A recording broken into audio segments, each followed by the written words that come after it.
Hi, welcome back to Mary's Eclectic Interests. I'm Diana Rogers. We're going to keep going this time and talk a little bit more about creating a fairy garden. Last session we talked about a lot of the basics, a lot of the design components, all the things that you need to think about or at least know about so that when you're putting your garden together, it has a pleasing, interesting look. This time, we're going to actually do some, and we'll use some of those components too. We're going to start with something very basic and very simple. This is just a round plastic container. I have, and I'm going to peel this back, I have filled this with soil. And remember we talked about our tools and the potato smasher. This is used, I used it right in here to get the soil down. It's also a good idea if you're going to use real plants, live plants, to put some good quality soil in there. If you're not, then just whatever you've got works really well. Pat it down. What I'm going to do with this one in my plan, I've decided I want moss on top of it, and I want the moss to be a little bit bigger than the plant, so it kind of, or the pot, so it kind of hangs over. Now, in order to do that, I have kind of jerry-rigged and cut the moss up.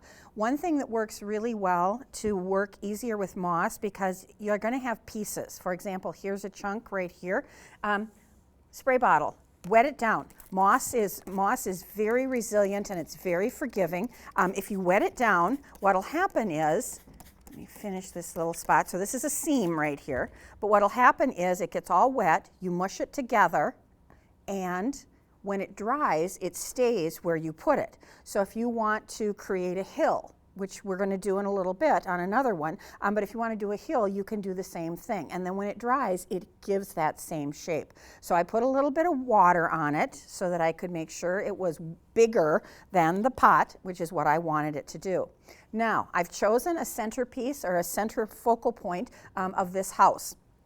And I want to put it where it's kind of to the back, because I want this all area to be the primary space that you see all the other components in. Now, let me tell you a little bit about this house. The texture of the roof, if you look at this, you know it's a little prickly. It's got leaves on it, or leaf-like things on it, so you can feel from a texture perspective that it's a little bit prickly.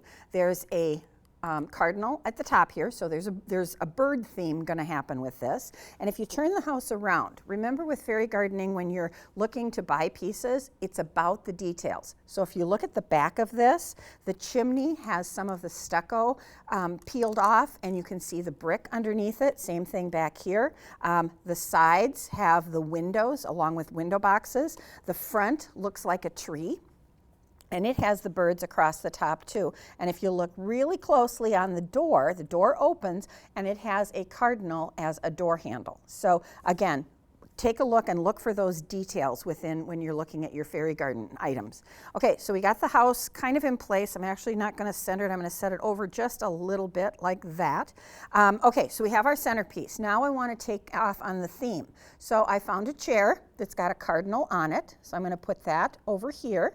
Okay, and I may have to turn this around so I can see what it looks like. I found a birdhouse that's got cardinal on it, and it's picking up the other colors of the birds that are on here too. So from a color perspective, this is great. And remember, we talked about using the awl as a tool, put a hole in it, and then pop it right in there and swing it around. Okay. So I want to create some movement in this fairy garden, in this pot. So I'm going to actually put a pathway in. So it's going to go outside the door, and these happen to be squares. I'm going to put them at a bit of an angle, okay, so that they are not straight on. And again, that's going to create some movement. And I'm going to go kind of at an angle here. I'm going to angle it over so that it goes over near the chair. Okay, so you get those all in place and kind of push them down just a little bit so they stay put. Okay, so now we have our centerpiece. We've got the movement, so you can kind of see that I didn't divide it straight in half. I made it a little bit at a curve. So now I want to work on this side over here. So I've got a sign that says Dreams in Flight, which is birds in flight, dreams in flight. And I'm going to put this a little bit further down the front. Okay. And I'm not going to leave it too tall. I want it actually a little bit lower. So I'm going to stick it down a little bit further in there. This is a really cool little house, but I want to have a pet in there too. So I've got a dog house, again, that matches the color. It's white, so again, the contrasting color matches the chair, and then the roof is the same color as the roof on the house. And then I have my dog right there, okay? So I've got the dog house and the bowl that goes with it and the dog. I'm gonna put some fairies in here now. So I've got a fairy that has got the blue in it that matches the blue on the excuse me, on the birdhouse or bird feeder, and I'm going to set her. She's a sitting fairy, so I could put her down, or I'm going to set her actually right in the chair. Now, if this were actually going to go outside, what I might do is get a little glue dot or a little touch of glue and put that on her bottom piece, and then so that she will stay in. She's fine right here. I'm also going to put in Macy. This is this particular fairy's name is Macy, and I'm going to put her in right over here. Now she's got the red and the yellow and the green, again, like the birds on the front. Okay. Now, I also want to soften this a little bit.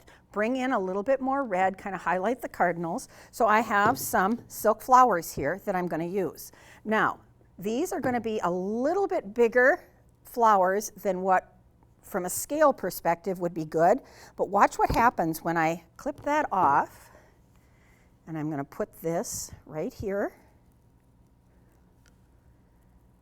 It doesn't look too big, does it? It looks like it blends right in, it adds the color, and then I'm going to repeat that on a little bit smaller scale on the other side of the house right over in here. So this is a taller one, and this one's smaller because we've got the bird feeder right there. And then I have all these other fun little pieces that I can take, and this one actually is what I want. And I'm going to put this down by the sign. Try to get it in without using the awl, but we'll see. No, that's not going to work. Okay, here.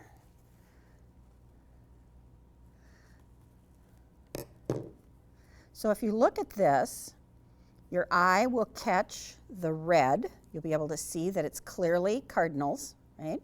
And then you'll see the red up here, and then it'll carry right on through down there. Now I can also do one little one right to the edge of the chair here. Make the hole, stick it in, and then kind of lean it a little bit. There. So we've got texture, we've got color, we've got the different heights in here too. We've got the movement of it. The scale also is good. So, and we've got the movement pieces right over in here as well. So this session, we're going to talk about what do you do when you don't want to put soil in the bottom. For example, something like this. This has no drainage. I don't want to put it outside. There's no holes or anything in the bottom. I want it to be more of an indoor fairy garden on my patio, or on my porch, I mean. So what you can do with this is, instead of putting soil in here, which is going to prematurely rust the metal, you can use styrofoam. So this is a piece of styrofoam, and I cut it to fit here. Now, excuse me, the best kind of styrofoam to use is insulation styrofoam. You can get it at a home improvement store. And the reason I like this better than any kind of a styrofoam you could get at a craft store is because this is more solid. It's not as messy. So you won't have a lot of these little white things hanging all over when you're trying to cut it. It's easier to cut. Use a knife, an X-Acto knife or a box opener knife, and you can use, it works easier. So in this particular case, I actually had to do 2 layers in order to get it to be the height that I wanted. I could have just done 1 layer and made the fairy garden down lower in the bed of the wagon, but I wanted it really higher, so I actually did 2. Make sure your styrofoam fits in there, but not snugly, because what we're going to do with this is we're going to put moss on top of it, and we need a place to be able to tuck the moss in. Okay? Now, let's talk about moss for just a couple of minutes. There's a couple of different kinds of moss. There is, most of it has backing on it, if I can get that. Most of it has backing on it. Some of it will have adhesive on it, and some just will have the basic backing. I'll show you a couple of tricks on it. This has just got backing on it. There's no adhesive on it. I could use adhesive on this, but if you get moss that has an adhesive, you do not want to use it on dirt because all it's going to stick to is dirt or soil. So you want to make sure that you have the right kind of moss for the right task. So I'm going to peel this off. I pre-cut this into the right size for what I want to do for my fairy garden, okay? So I'm going to get rid of this. Peel the backing off. Don't leave the backing on. That's more to protect it, okay? So what I'm going to do is I'm going to just set it on here, make sure I have enough of an edge around it to be able to tuck it in so that it's fully, so that the foam or the styrofoam is fully covered. So I made it big enough to be able to do that. I set it in there, and this is where your fork comes in really handy, okay? So what you're going to want to do is just take it and tuck it down in there, okay? Just like this. And you're going to have to go back a couple times around in order to get the moss tucked all the way down in. Again, if you have a container, for example, that has an edging here where you can see the edge, so it's not like this, but it's a pot or a basket or whatever where you might be able to see the styrofoam, you're going to want to make sure that your moss is long enough to be able to cover into, or to be able to go down in there. Okay. Now, when you get into corners, and I should have done this here, hang on, got to have my scissors again. So when you get into the corners, you're going to want to cut it just like that, like you were, so you can tuck it in safely and easily, just like that, and like that. Okay, so we're going to tuck this in all the way around, tuck it down in there. And again, you don't want your styrofoam to be so tight fitting that you can't fit the moss down in there. Okay? Now, moss it's a synthetic, so there's nothing natural really about the moss in terms of, it's not real moss, it's actually a synthetic, and it will fade over time. Now, you can use moss outdoors if you want to, which I do frequently in my gardens, just because growing moss is more of a challenge than I want to deal with. However, if you have an area that is on the north-facing side of your house or wherever, or your apartment or whatever, and you want to use real moss, you can get moss to grow. And you have to make sure that it is, sorry about that, get that in there. You have to make sure that it is natural to your area and that it gets lots and lots of water. That's the key thing, shade and water. Okay, all right. That side is being a little more stubborn than it should be, but we'll go ahead with this anyway. Okay, so once you use your fork and get your moss tucked in there, I probably would pull this out and cut it just a little bit more, but we're going to move on. Gives you an idea of how you can do this. All right, and then you've got your moss nice and settled in there. Now, I have picked out a gate. Now, this particular planter, this particular wagon is too small to put a house in. It would take over and kind of be the whole thing. So I found a gate that I really like. And I have a place that I'm going to put this where it sits kind of sideways like this. So the front would be toward me, which I'm going to go ahead and do here. So I'm going to go ahead and build this as if this is the front and how it's going to set, because that's going to determine where my gate goes. So my gate is actually a 3-piece gate. 2 of the pieces are hooked together. But here's the thing. It's on stakes here, which is great because it keeps it in place, but they're going to be too long. It's not going to work. So I'm going to take my wire cutter and I'm going to cut it down just a little bit so that it fits into the wagon and stays put, right, without it being too long. Okay, so here we go. I'm going to center this, and it's going to be a 3-piece gate. So there's 1 piece, 2 pieces, and then here's the 3rd piece right here. I'm going to open the gate. Okay, so I'm going to turn this around and work it from the back side now. But there's my front. There's the front. So you can see I've got the gate as kind of the main centerpiece here. I'm going to make this into a seating area, something that's kind of nice and calm and gives that calm feeling. So I'm going to put a table and chairs in here. And again, I'm cutting off the stems so that they don't get down too far. There's the table, Iris table, And then it's got 2 chairs. Okay. All righty. You kind of want to walk through that gate, don't you? Walk through the gate, just sit down. Okay, to continue on with the theme, I am going to put in a sign that says, "Welcome to my garden." Okay, and I'm going to insert that over here. Kind of turn it a little bit. You know what? No, I'm not. I don't see. This is where you can put stuff in and then decide, no, you know what? That's not the right place. I'm going to put it elsewhere. I'm going to do some stones, Zen stones, that says love, peace, tranquility. Again, smiling as we go along. Welcome to my garden. And then I have a gazing globe that I'm going to put right over in here. Okay. All right. So I have the basics of my garden. I've got the container.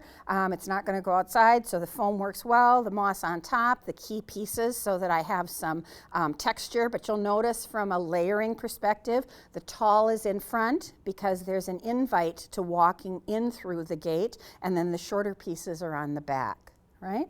Now, I also want to put in a little bit of greenery. Hang on a second here. There we go. A little bit of greenery, and I'm going to, because it's going to be inside, obviously I'm not going to put anything funky or try to grow anything in there. But I've got this one piece that's nice and tall. Now, remember I said this is the tall part and it goes smaller down here? I am actually going to take this piece and make it tall back here in the corner. So what's going to happen here is a little different, where you've got tall, short, and then tall again. And this particular plastic fern thing here moves. So again, you've got the movement going on here. And then you can do some smaller pieces, either along the fence, which looks kind of fun in the corner here. Right? Because you've got enough color between the color of the wagon and the color here. You really don't need any more color. But what this does is it adds the texture that is that's missing. Okay, there. And now that I think about it, I'm going to move my Zen stone, and I'm going to put this here. So I've got the greenery here and my Zen stone.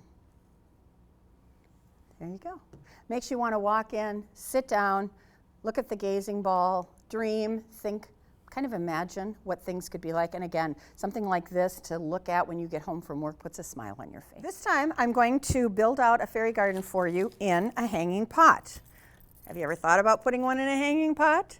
You can certainly, if you've got animals, dogs that get into things, or cats or squirrels or bunnies, whatever, a hanging basket might be your solution because they will be up off the ground and the critters and animals won't get at them. So what I did with this was, again, I filled it with soil, used my masher and pushed it down. This time I've decided I want my moss to be the same size as the basket, so as the hanging basket. So I'm going to cut it the right size exactly. I'll give you a little tip here.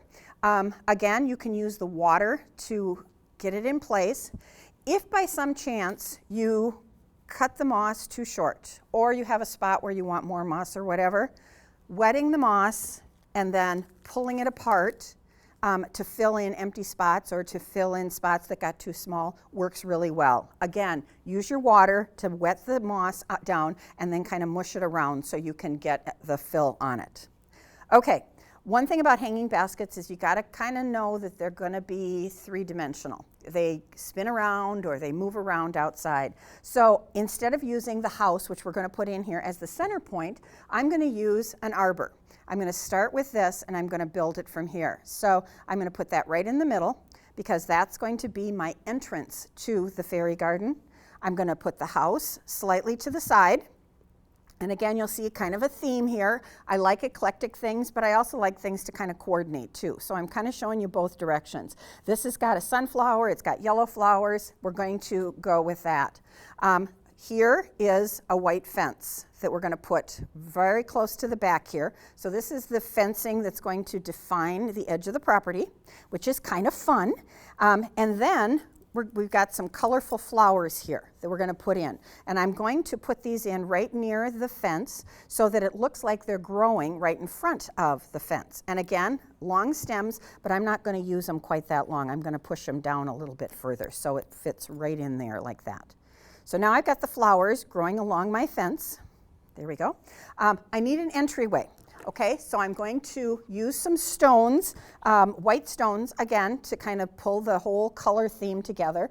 And these stones, I'll be real honest, there's some pieces left over from some work that I did in my house where I did a backsplash over my stove, and they have the little things on the back that they come from a home improvement store, but I just cut that off and cut them to size, and these work really good. And I probably don't need quite as many as I have with me, but okay, so there's the entrance, 1, 2, 3. I think I'm only going to use 4, so I've got an extra one, but just so that you can kind of see how the entryway goes. So from here, I have a couple of fairies, I have some color, so I'm going to, this is kind of a bigger fairy piece. She is sitting on a bench and she is talking to the squirrel. So we're going to put her up here near this arbor, and then we're going to put the other one, so this is Krista, and she's going to go in over here near the fence. Again, balance. I don't want all my fairies in the same side. I don't want my houses all in the same side or anything like that. I also have a couple more pieces here. I'm going to put in a birdhouse, and again, over here, and push it down a little bit further, and there's my birdhouse. And you'll see that that kind of coordinates with it as well. And then, excuse me, then I've got some silk flowers. That. I got some silk flowers that I'm going to put in here. And again, I picked up the colors that were in the flowers here, and I'm going to put them right here, right next to the house. So it picks up the orange that's not only in the flowers, but also in the house. So I've got that one. And then I've got a small yellow one that I'm going to put down here by the arbor. That one doesn't want to go in. It's got a nubby on the bottom. There we go. Okay. I could also do some taller ones and taller flowers and wind them in the arbor as well. And then this one, I got to take a quick look at the front. You know what? I think that's good. I think I probably won't use this one. So again, if you've got pets or if you just have a small space where you don't have a lot of room to have a garden, fairy garden within your garden, a hanging basket works really well. Make sure there's a good liner in it, and you can also put in real flowers too if you want to, real plants, living plants. There you go. We will be back in just a minute. I've got one more to show you. Hi, and welcome back. With the holidays coming up, you might want to do something for with a fairy garden idea for work or for even at home with a holiday theme.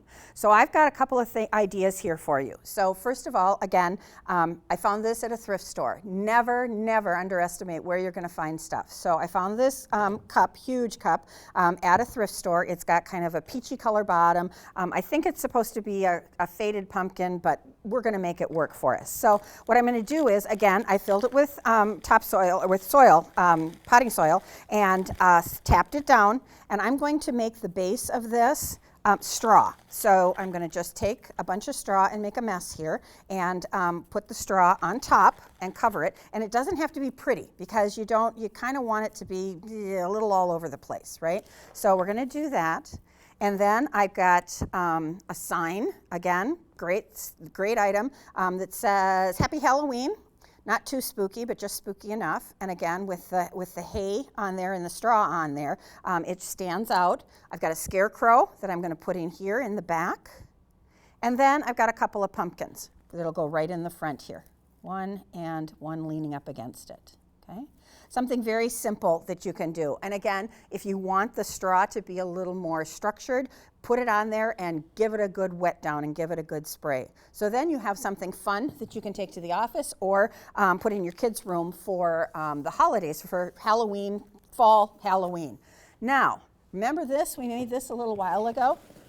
I'm going to show you that you don't have to make a separate fairy garden for doing something for the holidays. So watch what I'm going to do. I'm going to replace this house with this house. Okay? Got it? Okay, and then I'm going to replace this chair and table with this little hay bale and pumpkins and frog on it. I'm going to replace this fairy with a little witch. Okay, I got to look here a second, hang on. Oh, yeah, and then I'm going to leave the doghouse, move it forward a little bit, okay, and then I'm going to put in an even different scarecrow right on the front here, okay. Now, if you see what we did here, we just replaced the house with a different house that's a little more fall-like, added a few pumpkins, added a scarecrow, and you're good to go. Okay? So that's how you can turn an existing fairy garden into one that is good for fall, right? Now, you can also do this in a very similar way for Christmas, where you can take a fairy.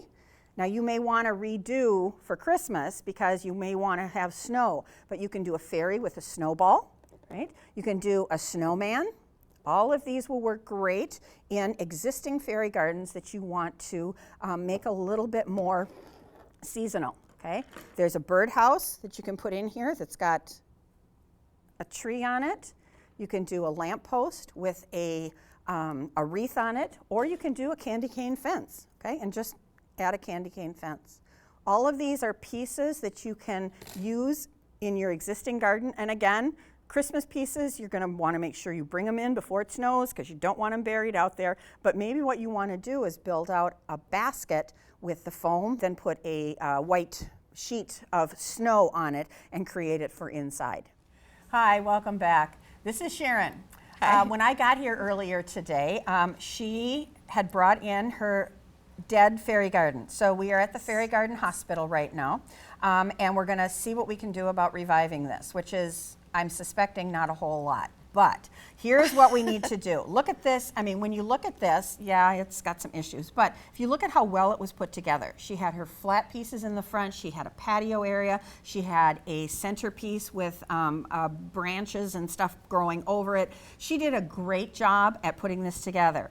What happened was she had live plants in here, and for one thing, there's no drainage in this pot. So that was the beginning of the end, basically. You've got to make sure you have drainage in the pot, Sharon. Sorry about that, but that's how it goes. So none of the plants that are in here really are salvageable, but here's the good thing. All of your pieces are still salvageable. So I would recommend taking it totally apart, taking at least the top part of the soil off and getting that out of here. If you decide you want to have live plants in it again, drill a hole in the bottom, okay? But really what you could do is use a moss or use some sort of a mulch at the base and rebuild it from the ground up using these pieces. Okay. So for example, if you kind of take a look at this and see what mulch or what the moss could look like in there, kind of cool looking, isn't it? Yeah, good. And even this could be outdoors as well too. Same thing with using some silks or plastic flowers or plants or whatever, you know, you can get some that would wind through and you'd be putting in something like that, and then you wouldn't have to worry about it. Plus you could bring it in for the fall and bring it in for the winter and enjoy it, right? That would be nice. So again, it's the live plant part of it, not salvageable. Everything else is. Thank you very much for joining us. We'll see you soon.